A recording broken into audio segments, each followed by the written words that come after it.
ಸ್ಪೈಸಿಯಾಗಿ ಕ್ರೀಮಿಯಾಗಿ and ಸಖತ್ ಟೇಸ್ಟಿಯಾಗಿರೋ ಈ ಪನ್ನೀರ್ ಹೈದರಾಬಾದಿ ಮಾಡೋದು ತುಂಬಾ ಈಸಿ. ಬನ್ನಿ ನೋಡೋಣ ಹೇಗೆ ಮಾಡೋದಂತ. ಮೊದಲು ಪ್ಯಾನ್ಗೆ 2 ಟೀ ಸ್ಪೂನ್ ಎಣ್ಣೆನ ಹಾಕಿ, ಎಣ್ಣೆ ಬಿಸಿ ಆದಮೇಲೆ 1 ಈರುಳ್ಳಿನ ಕಟ್ ಮಾಡಿ ಹಾಕ್ಕೊಂಡು ಅದ್ರ ಜೊತೆಗೆ 4 ಎಸಳು ಬೆಳ್ಳುಳ್ಳಿ, 1 ಟೇಬಲ್ ಸ್ಪೂನ್ ಆಗೋಷ್ಟು ಶುಂಠಿ, 3 ಹಸಿರು ಮೆಣಸಿನ್ಕಾಯಿನ ಹಾಕಿ ಚೆನ್ನಾಗಿ ಬಾಡಿಸ್ಕೋಬೇಕು.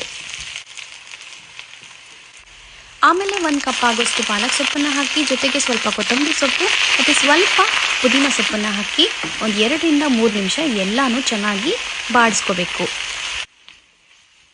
ಇದು ಸ್ವಲ್ಪ ತಣ್ಣಗಾದ್ಮೇಲೆ ಮಿಕ್ಸಿ ಜಾರ್ಗೆ ಹಾಕಿ ನೀರು ಹಾಕಿ ನುಣ್ಣಗೆ ಗ್ರೈಂಡ್ ಮಾಡಿ ಪಕ್ಕಕ್ಕೆ ಇಟ್ಕೋಬೇಕು.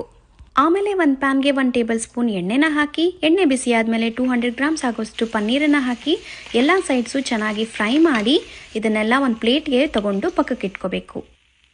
ನಂತರ ಅದೇ ಪ್ಯಾನ್ಗೆ 1 ಟೀ ಸ್ಪೂನ್ ಜೀರಿಗೆ, ಚಕ್ಕೆ, ಲವಂಗ, ಏಲಕ್ಕಿನ ಹಾಕಿ ನಾವು ರುಬ್ಬಿಟ್ಕೊಂಡಿರುವಂಥ ಮಸಾಲೆನ ಹಾಕಿ ಎಲ್ಲನೂ ಚೆನ್ನಾಗಿ ಮಿಕ್ಸ್ ಮಾಡಿ, ನಂತರ ಇದಕ್ಕೆ 1/4 ಕಪ್ ಆಗೋಷ್ಟು ಗಟ್ಟಿ ಮೊಸರನ್ನ ಹಾಕಿ ಧನಿಯಾ ಪುಡಿ, ಅಚ್ಕಾರದ ಪುಡಿ, ಜೀರಿಗೆ ಪುಡಿ, ಕಾಳು ಮೆಣಸಿನ ಪುಡಿ ಮತ್ತು ರುಚಿಗೆ ತಕ್ಕಷ್ಟು ಉಪ್ಪನ್ನು ಹಾಕಿ ಎಲ್ಲನೂ ಚೆನ್ನಾಗಿ ಮಿಕ್ಸ್ ಮಾಡಿ, ಈಗ 1/2 ಕಪ್ ಆಗೋಷ್ಟು ನೀರನ್ನು ನಾವು ರುಬ್ಬಕ್ಕೆ ಯೂಸ್ ಮಾಡಿರೋಂಥ ಮಿಕ್ಸಿಗೆ ಹಾಕಿ ಅದನ್ನು ಸೇರಿಸ್ಕೊತಾ ಇದ್ದೀನಿ. ಕನ್ಸಿಸ್ಟೆನ್ಸಿ ನೋಡಿಕೊಂಡು ನೀವು ನೀರನ್ನು ಹೆಚ್ಚು ಕಡಿಮೆ ಮಾಡ್ಕೋಬೋದು.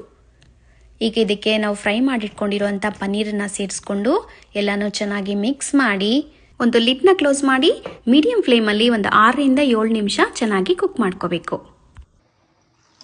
ಈಗ ನೀವು ನೋಡ್ತಿರ್ಬೋದು ಎಷ್ಟು ಕ್ರೀಮಿಯಾಗಿ ಬಂದಿದೆ ಅಲ್ವಾ ಟೆಕ್ಸ್ಚರ್. ಟೇಸ್ಟು ಸಹ ಅಷ್ಟೇ ಚೆನ್ನಾಗಿತ್ತು. ಇದನ್ನು ಚಪಾತಿ ಅಥವಾ ರೋಟಿ ಜೊತೆ ಸರ್ವ್ ಮಾಡ್ಕೋಬೋದು.